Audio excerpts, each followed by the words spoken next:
Rational numbers terminating होते हैं, अगर टर्मिनेटिंग नहीं होंगे तो वो रिकरिंग होंगे। और वहीं दूसरी तरफ इरेशनल नंबर्स ना ही टर्मिनेटिंग होते हैं और ना ही रिकरिंग होते हैं। क्या होता है इसका मतलब, और कैसे इन जो नंबर्स दे रखे हैं डेसिमल एक्सपेंशंस में, इनमें से कैसे बताएं कौन सा रेशनल है और कौन सा इरेशनल है। मतलब कि ये रेशनल है या इरेशनल है, ये रेशनल है या इरेशनल है। उसी तरह ये वाला नंबर रेशनल है या इरेशनल है, कैसे पता लगाएं। आज के वीडियो में हम यही सीखेंगे और जानेंगे कि किसी नंबर में बार का मतलब क्या होता है। अगर मैं कहूँ 0.9 पे बार लगा है, इसका मतलब क्या होता है, और कैसे इस तरह के नंबर्स को P/Q के फॉर्म में लिख सकते हैं, ये जानेंगे आज के वीडियो में। तो चलिए आज का वीडियो शुरू करते हैं और एग्जाम्पल नंबर 5 से स्टार्ट करते हैं, जो NCERT बुक में दे रखा है। एग्जाम्पल नंबर 5 को करने से आपको एक ओवरऑल आइडिया मिल जाएगा कि हम इस चैप्टर में करने क्या वाले हैं। तो देखिए, find the decimal expansions of 10/3, 7/8 and 1/7। मतलब कि आपको इनको डिवाइड करना है और पॉइंट में जहाँ जहाँ नंबर आ रहे हैं वो हमें चेक करके देखना है कि क्या हो रहा है, क्या पैटर्न दिख रहा है हमें। सो 10/3 से स्टार्ट करते हैं। 10/3 का मतलब क्या हुआ कि आप 3 से 10 को डिवाइड देंगे, ऐसा ही कुछ है। उसी तरह 7/8 का मतलब क्या हुआ कि जो नीचे है 8, मतलब 8 से आप डिवाइड देंगे 7 को, जो भी ऊपर होगा वो इधर आएगा। और उसी तरह से 1/7 का मतलब क्या हुआ कि आप 7 से 1 को डिवाइड देंगे। तो एक एक करके डिवाइड करते हैं तीनों नंबर्स को और देखते हैं क्या पैटर्न हमें दिख पा रहा है। सो 3 से 10 को डिवाइड देंगे, 3 3 9 होता है, तो 3 आ जाएगा। ठीक है, तो 9 आ गया, क्या बचा 1, 10 में से 9 के 1 बचा। अब तो कुछ नहीं कर सकते, तो आपने ये सीखा हो कि जब कुछ नहीं बचा है और हमें पॉइंट वाला डिवीजन करना है तो हम एक जीरो एक्स्ट्रा लगा देंगे, और जब एक्स्ट्रा जीरो लगाएंगे तो एक पॉइंट इधर ऐड हो जाता है। ठीक है, अब फिर से देखो, वापस इधर 10 था, वापस इधर 10 आ गया, रिमाइंडर कितना बचा था, 1 बचा था रिमाइंडर। 10 में से 9 जब गया था तो 1 रिमाइंडर बचा था, है ना। अब फिर से डिवाइड दें 3 से 10 को, तो क्या होगा, 3 3 जा 9, फिर से 1 रिमाइंडर हो गया, फिर से एक जीरो लगाएंगे, लेकिन पॉइंट तो पहले से लगा इसलिए आप पॉइंट वापस ऐड नहीं होगा। फिर देखिए 3 3 जा 9, फिर रिमाइंडर कितना बचेगा 1, फिर एक जीरो लगाएंगे, फिर 3 3 जा 9। तो इस तरह से रिपीट होते रहेगा कोशेंट, और रिमाइंडर हर केस में क्या आ रहा है 1। देखिए, जब मैंने पहली बार डिवाइड किया रिमाइंडर कितना है 1, फिर डिवाइड किया 1, फिर डिवाइड किया रिमाइंडर आया 1। तो जब भी रिमाइंडर रिपीट हो रहा है, देखो आप, रिमाइंडर जो क्या हो रहा है, रिपीट हो रहा है, और इस कारण कोशेंट भी देखो डेसिमल एक्सपेंशन 3.33 कभी एंड नहीं होगा, ये ऐसे चलते जाएगा। तो जब भी कभी ऐसे नंबर्स में पॉइंट के बाद एंड नहीं होता तो हम इसे शॉर्ट फॉर्म में अच्छे से बताने के लिए कैसे लिखते हैं, 3 पॉइंट, कौन सा नंबर रिपीट हो रहा है, 3 रिपीट हो रहा है पॉइंट की वजह से, 3 के ऊपर बार लगा देंगे। तो इस बार का मतलब होता है कि 3 पॉइंट में 3 है ना, ये पॉइंट के बाद 3 रिपीट हो रहा है। तो देखो, ये रिपीट का मतलब क्या हुआ, हम इस तरह से इसको इस तरह से लिख सकते हैं क्वेश्चन को। तो ये होता है बार का मतलब। आइए अब 8 से 7 को डिवाइड करके देखते हैं।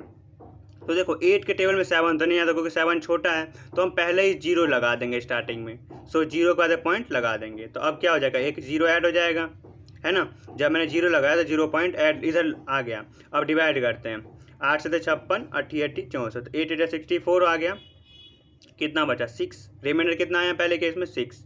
ठीक है, अब फिर क्या करेंगे, अब कुछ नहीं बचा, फिर जीरो लगाएंगे, 8 7 56, तो 56 आ गया इधर। फिर से रिमाइंडर कितना बचा 4, फिर से जीरो लगाएंगे, फिर देखो 8 चौक 32, 8 पंचे 40, तो देखो एंड हो गया 40, रिमाइंडर कितना है, जैसे रिमाइंडर आया 0, हमारा यहाँ पर क्या हुआ, एक्सपेंशन एंड हो गया, और यही आ गया आंसर डिवाइड करके 0.875।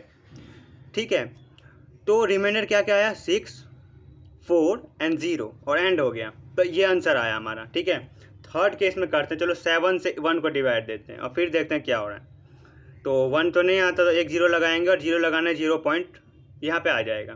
फिर देखो 7 एकम 7, कितना बच गया 3, फिर एक जीरो लगाएंगे, 7 चौक 28, फिर कितना रिमाइंडर आया 2, पहले के तो रिमाइंडर कितना आया 3, फिर कितना आया रिमाइंडर 2, फिर एक जीरो लगाएंगे, तो 7 दूनी 14। ठीक है, फिर से कितना रिमाइंडर आ गया 6, तो फिर एक जीरो लगाएंगे। सो देखो 7 7 49, 7 8 56, तो 7 8 56 56, फिर कितना है रिमाइंडर 4, फिर एक जीरो लगाएंगे, 7 पंचे 35, फिर कितना आ गया रिमाइंडर 5, फिर एक जीरो लगाएंगे, 7 7 49, तो 49 आ गया। ठीक है। अब कितना है रिमाइंडर 1। देखो जो पहले केस में हमारा 1 था, इधर शुरुआत में 7 से 1 को डिवाइड किया, वापस से 1 आ गया। अगर मैं 0 लगा भी दूँ तो देखो 7 एकम 7, तो देखो इधर 1 आ जाएगा वापस से, और ये वापस से रिपीट होने लग जाएगा। सो इसलिए इसके बाद मैं डिवाइड करूँगा कोई फ़ायदा नहीं, क्योंकि मैं पता चल गया कि अब भाई रिपीट ही होना है वापस से। देखो 3 आ गया, फिर से इधर 3 आया था, फिर से 3 आ गया, फिर 0 लगाऊंगा, फिर ये आ जाएगा, रिपीट होते जाएगा। इसका मतलब क्या है कि क्वोशंट में 1 4 2 8 5 7 क्या होगा, रिपीट होते जाएगा। फिर से देखो 1 4 2 8 5 7 आएगा, फिर से 1 4 2 8 5 7 आएगा, और ये कभी भी डिवाइड एंड होगा ही नहीं। ठीक है। इसमें रिमाइंडर क्या होगा, देखो पहले कैसे रिमाइंडर क्या आया 3, फिर रिमाइंडर आया 2, फिर आया 6, फिर 4, फिर 5, और रिमाइंडर आप देख रहे हो कि रिमाइंडर कभी भी 7 से बड़ा नहीं आता। ये बात भी ध्यान में रखने वाली है, रिमाइंडर कभी भी 7 से बड़ा नहीं होगा, छोटा ही होगा। ओके, अगर बड़ा आया तो मैं तो डिवाइड कर पाऊंगा ना। सो देखो 2 केस है। पहला केस में क्या हुआ कि जब आप डिवाइड किए तो डेसिमल एक्सपेंशन में नंबर रिपीट होना चालू हो गया। देखो 3.3333 तो हमने इसे बाहर लगा दिया। दूसरे केस में रिपीट नहीं हुआ, एंड हो गया, रिमाइंडर आ गया 0, और ये टर्मिनेट हो गया। देखो इसको क्या कहते हैं 0.875, यही है ना। इसको कहते हैं कि डेसिमल एक्सपेंशन क्या हो गया, टर्मिनेट हो गया, मतलब सर्टेन नंबर्स के बाद एंड हो गया, हमारा रिमाइंडर 0 आ गया, और ये जो डेसिमल एक्सपेंशन है क्या हुआ, एंड हो गया। आपको पता है यही आंसर होगा, एग्जैक्ट यही आंसर होगा। इसमें आप एग्जैक्ट बता ही नहीं सकते, कभी एंड नहीं होगा। थर्ड केस में भी सेम सिनेरियो आ गया, क्या हुआ 0.142857, यही फिर वापस से 1 आ जाएगा। तो देखो ये जो पार्ट है रिपीट होने लगा, तो कैसे बार लगा सकता हूँ इस पूरे नंबर के ऊपर। सो ये आ गया हमारा इस केस में आंसर। और आपको ये पता है कि जो हमने डिवाइड किया है ये तीनों क्या थे, रेशनल नंबर से। 10/3 भी p/q के फॉर्म में है, 7/8 भी p/q के फॉर्म में है, और 1/7 भी p/q के फॉर्म में है। तो ये तीनों रेशनल नंबर्स थे। सो एक नतीजे पर हम पहुंचते हैं क्या, कि जब भी रेशनल नंबर की बारी आएगी तो उनके डेसिमल एक्सपेंशन में 2 चीज़ें होंगी। क्या चीज़ें होंगी, या तो उनके डेसिमल एक्सपेंशन में क्वोशंट जो रिपीट होगा, इस तरह से 3.3 के ऊपर बार आएगा, या फिर ऐसे 0.142857 के ऊपर बार आएगा, ऐसे रिपीट होगा। और अगर रिपीट नहीं होगा तो वो टर्मिनेट हो जाएगा, मतलब एंड हो जाएगा। तो जब रिपीट होता है तो हम कहते हैं रिकरिंग, मतलब कि रिपीट हो रहा है। इसका दूसरा मीनिंग कहें तो रिपीट हो रहा है। डेसिमल एक्सपेंशन क्या हो रहा है, रिकरिंग हो रहा है, लेकिन टर्मिनेट नहीं हो रहा, एंड नहीं हो रहा, नॉन टर्मिनेटिंग बट रिकरिंग। लेकिन इसमें क्या हो रहा है, टर्मिनेट हो रहा है, इसलिए कहते हैं टर्मिनेटिंग। डेसिमल एक्सपेंशन क्या है, टर्मिनेट हो रहा है। इसमें भी सेम, टर्मिनेट नहीं हो रहा मतलब एंड नहीं हो रहा, लेकिन रिपीट होते जा रहा है बार बार बार बार। तो ये भी क्या होगा, recurring but not terminating. So rational numbers में यही 2 स्थिति होती है, या तो डेसिमल एक्सपेंशन रिपीट होगा, टर्मिनेट नहीं होगा, और या तो टर्मिनेट हो जाएगा। तो आइए फिर से एक बार देखते हैं इसी टॉपिक को। सो रेशनल नंबर केस में 2 केस बनते हैं रेशनल नंबर्स में। केस 1, या तो रिमाइंडर क्या होगा 0 बन जाएगा, either the remainder becomes 0, remainder becomes 0। देखो रिमाइंडर या तो 0 आ जाएगा, अगर 0 नहीं आएगा तो क्या होगा, रिमाइंडर कभी भी 0 नहीं आएगा। केस दूसरा क्या होगा, केस रिमाइंडर कभी 0 नहीं आएगा। 2 ही केस होंगे रेशनल नंबर्स में, या तो रिमाइंडर 0 आएगा और रिमाइंडर कभी भी 0 नहीं आएगा, remainder never becomes 0, remainder never becomes 0। So यही 2 केस हैं। अगर रिमाइंडर 0 अगर आता है तो इसका मतलब कि क्या होगा, क्वोशंट क्या होगा, टर्मिनेट हो जाएगा, मतलब कि आप डिवाइड कर पाओगे बहुत ही आसानी से, एंड हो जाएगा कुछ पॉइंट्स के बाद। तो इससे कहेंगे रिमाइंडर 0 आ गया एंड हमारा आंसर एक फिक्स वैल्यू आ गया 0 पॉइंट का, तो इसे कहते हैं टर्मिनेटिंग डेसिमल एक्सपेंशन। दूसरे केस में रिमाइंडर कभी भी 0 नहीं आता, इसका मतलब क्या होगा कि जो हमारा डेसिमल एक्सपेंशन आएगा वो रिपीट होने लग जाएगा, टर्मिनेट नहीं होगा। सो इसलिए कहेंगे नॉन टर्मिनेटिंग बट रिकरिंग। सो वही टॉपिक जो हमने भी पढ़ा था रेशनल नंबर्स का, फिर से देखते हैं कि रेशनल नंबर्स क्या होते हैं, या तो टर्मिनेटिंग होंगे। रेशनल नंबर्स के डेसिमल एक्सपेंशंस क्या होते हैं, मतलब डेसिमल एक्सपेंशन मतलब जो पॉइंट फॉर्म में लिखते हैं पूरा पूरा डिवाइड करके नंबर्स के फॉर्म में, तो वो या तो टर्मिनेट होंगे, एंड हो जाएंगे कुछ प्लेसेस के बाद, और अगर टर्मिनेट नहीं होंगे नॉन टर्मिनेटिंग, सो क्या होंगे, रिपीट होंगे, रिकरिंग होंगे। ठीक है, रिकरिंग मतलब रिपीट होना। तो अगर रेशनल नंबर्स ये दोनों प्रॉपर्टी फॉलो करते हैं, दो ही चीज़ होती है, तो इसका मतलब वो सभी नंबर्स जो टर्मिनेट भी नहीं हो, रिपीट भी नहीं हो, वो क्या होंगे, इरेशनल होंगे। समझ में आया? जो डेसिमल एक्सपेंशन टर्मिनेट भी नहीं होते, मतलब एंड भी नहीं होते और रिपीट भी नहीं होते, तो उनको क्या कहेंगे, इरेशनल नंबर्स। सो अगर मैं इन तीनों नंबर से पूछूं, ये नंबर क्या है, देखो कुछ प्लेसेस के बाद एंड हो जा रहा है, 0.1789 एंड खत्म हो गया, ये क्या है, एक रेशनल नंबर है। इसको देखो 0.10, 100, 100, अब पता है आगे क्या होगा, 140, 150, कभी एंड नहीं होगा और रिपीट भी नहीं हो, रिपीट हो रहा है क्या, देखो तो पहले 10 आया, फिर 100 आया, फिर 1000 आया, देखो ऐसे हो रहा है पॉइंट के बाद, कभी रिपीट भी नहीं हो रहा है। तो देखो एंड भी नहीं होगा, रिपीट भी नहीं होगा, तो ये क्या होगा, इरेशनल नहीं होगा क्या, तो ये इरेशनल हो गया। आए, ये क्या हुआ, इरेशनल। आप डेसिमल एक्सपेंशन को देखकर बता सकते हो कि ये इरेशनल है, ये रेशनल है। अब बताओ ये क्या होगा, देखो 0.8999 पॉइंट पॉइंट लगा रहेगा, इसका मतलब कभी एंड नहीं होगा, 99 आते जाएगा। इसका मतलब क्या है, ये टर्मिनेट तो नहीं हो रहा, एंड नहीं हो रहा, लेकिन क्या हो रहा है, रिपीट तो जरूर हो रहा है, 9999 रिपीट होते जाएगा, कभी एंड नहीं होगा, तो ये भी क्या होगा, रेशनल होगा। क्यों? ठीक है। सो आपको पता चल गया कि डेसिमल एक्सपेंशन को देख के मैं कैसे बताऊं कि कौन सा रेशनल है और कौन सा रेशनल नहीं है। आपको ये पता चल गया कि बार का मतलब क्या होता है। इसी को मैं शॉर्ट फॉर्म में 0.899 को मैं 0.8 और 9 रिपीट हो रहा है ना, इसलिए 9 के ऊपर बार लगा के लिख सकता हूँ।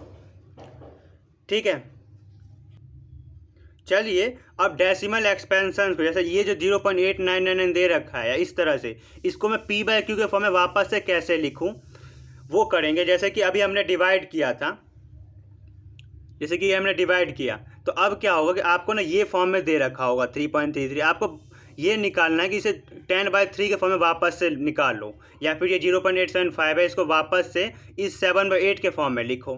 तो इस तरह के क्वेश्चंस करते हैं, आपके बुक में जो एग्जाम्पल्स दे रखे हैं उससे स्टार्ट करते हैं। आइए एग्जाम्पल नंबर 6 करते हैं, एनसीईआरटी बुक का एग्जाम्पल 6। क्या क्या रखा है इसमें कि शो करना है 3.142678, 3.142678 को p/q के फॉर्म में लिखना है। मतलब बताओ भाई कि ये रेशनल नंबर है, अगर रेशनल नंबर होगा तो p/q के फॉर्म में आप लिख पाओगे। सही बात है कि नहीं? अगर ये रेशनल नहीं होगा तो p/q के फॉर्म में कब कुछ भी कर लो आप नहीं लिख पाओगे। ठीक है, सो अगर ये रेशनल नंबर है तो ये शो करना है, तो कैसे आप इसे, आप कहोगे भाई देखो इधर कितने के बाद पॉइंट है, 1 2 3 4 5 6 प्लेस पे पॉइंट लगा हुआ है ना, 1 2 3 4 5 एंड 6, 6th प्लेस पे, यहाँ से 6th प्लेस पर पॉइंट है। इसका मतलब आप 1 नीचे 1 लगाकर 3 1 4 2 6 7 8 1 लगाकर 6 जीरो लगा सकते हो, 1 2 3 4 5 6, यही होगा p/q, और q जीरो है भी नहीं, है ना। सो इस तरह से आपने p/q के फॉर्म में लिख लिया। तो ये तो बहुत सिंपल है क्योंकि टर्मिनेटिंग है, मतलब कुछ प्लेस के बाद एंड हो जा रहा है। लेकिन अगर वही रिपीटिंग वाला हो, मान लो 3.99 ऐसे रिपीट हो रहा हो, इसको कैसे लिखोगे p/q, क्योंकि ये तो कभी एंड ही नहीं हो रहा। तो ये बहुत ही इंपॉर्टेंट क्वेश्चन है एग्जाम के पॉइंट ऑफ व्यू से। तो चलिए एग्जाम्पल नंबर 7 जो दे रखा है बुक में वो करते हैं। क्या कह रखा है, 0.3333, ये एग्जाम्पल नंबर 7 है। ठीक है, 0.3333, इसी को मैं कैसे बार लगा के लिख सकता हूँ ना, तो 0.3 को p/q के फॉर्म में लिखो। मतलब कि अगर अभी हमने सीखा कि ये क्या है, रेशनल नंबर, क्योंकि टर्मिनेट तो नहीं हो रहा लेकिन रिपीट हो रहा है, तो ये अगर रेशनल नंबर है तो मैं इसे p/q के फॉर्म में लिख सकता हूँ। तो वही हमें इसको क्या करना है, p/q के फॉर्म में लिखना है। ठीक है, तो ये बहुत ही इंपॉर्टेंट है, इसको आप बहुत ध्यान में रखना। कैसे करेंगे, तो देखो हमें तो नहीं पता ना ये क्या है एग्जैक्टली, नंबर है क्या। ओके, देखो पिछले केस में मुझे पता था कि ये कुछ प्लेसेस के बाद एंड हो जा रहा है, मुझे एग्जैक्ट वैल्यू पता है इसकी। लेकिन इस केस में मुझे एग्जैक्ट वैल्यू पता ही नहीं है, ये कभी एंड नहीं हो रहा। तो क्या करेंगे, जब भी ऐसा क्वेश्चन हो और p/q के फॉर्म में लिखना हो तो हम इसे लेट कर लेंगे। क्या करेंगे, लेट, क्या करेंगे, let x is equal to 0.3333, ऐसे पॉइंट फॉर्म में लिख देंगे। पहला चीज़ ये हो गया, इसे नंबर 1 डाल देंगे। ठीक है, क्या करेंगे, लेट करेंगे कि भाई x की वैल्यू, x जो है कोई वैल्यू है जो एग्जैक्ट वैल्यू है इसकी, लेकिन कभी एंड नहीं हो रहा है, इसलिए मैं x के इक्वल मान रहा हूँ। सो x इज इक्वल टू 0.3333 कभी एंड नहीं होगा। ये इक्वेशन 1। अब देखो कितने ना कौन सा ऐसा नंबर है जो रिपीट हो रहा है। देखो बार तो एक नंबर के ऊपर ही लगा है, सिर्फ 3 के ऊपर बार लगा है। तो अगर 3 के ऊपर ही सिर्फ बार लगा है तो मैं 10 से दोनों तरफ गुना कर दूंगा। Multiplying both sides by 10। क्या करेंगे, बोथ साइड्स 10 से मल्टीप्लाई करेंगे। देखो अगर 0.33 दो के ऊपर बार लगा होता तो मैं 100 से मल्टीप्लाई करता, ठीक है। तो जितने नंबर के ऊपर बार लगा है उतने से हम गुना करेंगे, उतने जीरो वाले 10 से, ठीक है। तो अगर एक के ऊपर बार लगा है तो मैं 10 से गुना करूँगा दोनों तरफ। तो देखो जब इस तरफ मैं 10 से गुना करूँगा तो ये 10x हो जाएगा, इक्वल टू लगा दिया। जब मैं इस तरफ 10 से गुना करूँगा तो एक पॉइंट आगे खिसक जाएगा राइट साइड की तरफ, तो 3.333 ऐसे रिपीट होना चालू हो जाएगा। ये हो गया दूसरा इक्वेशन, समझ में आया। जब मैंने इस तरफ 10 से गुना किया तो पॉइंट एक तरफ राइट की तरफ खिसक गया। अगर 100 से करता तो यहाँ पे आ जाता पॉइंट, ठीक है। तो 10 से किया, ये दूसरा इक्वेशन बन गया। अब क्या करेंगे, दूसरे इक्वेशन में से फर्स्ट को माइनस कर देंगे, मतलब कि सबट्रैक्टिंग इक्वेशन 2 माइनस इक्वेशन 1। तो देखो जब भी ऐसे इक्वेशन माइनस करते हैं तो देखो 10x लेफ्ट साइड का लेफ्ट साइड माइनस करो, 10x में से x वाला माइनस करोगे और इक्वल टू लगा देंगे। तो इधर भी इक्वल टू, इधर भी इक्वल टू, इधर भी इक्वल टू, और इस वाले को इससे माइनस करेंगे। देखो 3 पॉइंट यहाँ पे क्या है 3.33 पॉइंट, और माइनस यहाँ पे क्या है 0.3333 ऐसे है ना। सो 10x में से एक x चला के, एक x होता है, इसका मतलब कितना बच गया 9x इज इक्वल टू, देखो पॉइंट के बाद 3333 है, इसमें भी देखो पॉइंट के बाद 3333 है। जब मैं माइनस करूँगा तो सारे 33 खत्म नहीं हो जाएंगे पॉइंट के बाद, क्योंकि सब तो रिपीट हो रहा है, इन्फिनिटी तक जा रहा है। तो पॉइंट के बाद 3333 है, इसके बाद पॉइंट के बाद 3333 है, कभी एंड नहीं होगा। तो ये माइनस होकर 0 आ जाएंगे। सो पॉइंट 0 और 3 में से 0 चलेगा। देखो पॉइंट के इधर क्या है 3, सो 3 में से 0 गया तो 3, तो 3.0 आ गया, या कहूँ तो 3 आ गया सिर्फ, है ना। 3 में से 0 गया 3, क्योंकि पॉइंट के बाद 3 तो सारे 0 आ जाएंगे, क्योंकि सब सेम है। सो यही एक मेन चीज़ थी, ताकि रिपीटिंग ब्लॉक को हम ख़त्म कर पाएँ। अब क्या होगा 9x इज इक्वल टू 3, हमें तो x की वैल्यू चाहिए, x मतलब हमें तो इसकी वैल्यू चाहिए ना, x इसी को माना था।